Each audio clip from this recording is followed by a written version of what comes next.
جامعہ مسجد نور مدینہ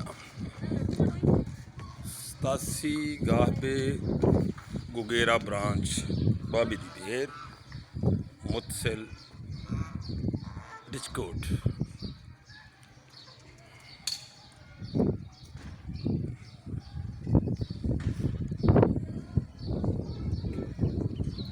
جناب یہ مسجد ہے جو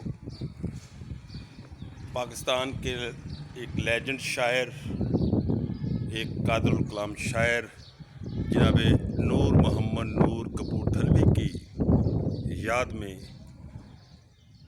بنائی گئی ہے، اور اس کا جو سنگ بنیاد ہے وہ علامہ محمد کریم سلطانی مفکر اسلام نے مورخہ 13 ستمبر 1999 کو رکھا.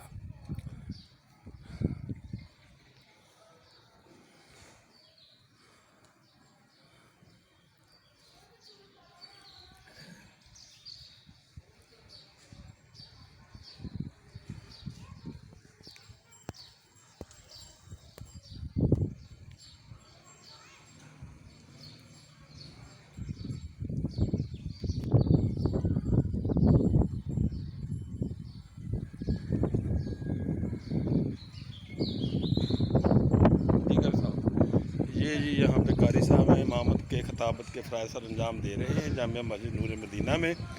تو 13 ستمبر 1999 کو اس کا سنگ بنیاد رکھا گیا تھا، اور فیصل آباد کے ایک بڑے جید عالم دین جناب علامہ محمد کریم سلطانی صاحب نے اپنے دست مبارک سے اس کا سنگ بنیاد رکھا تھا. یہ مسجد جو ہے ڈچکوٹ سے غالباً 4 کلومیٹر کی مسافت پر ہے. یہ میں آپ کو دکھا رہا ہوں اس کا احاطہ. یہ اس کا وضو کی جگہ ہے، یہ اس کا انڈور ہے. اس طرح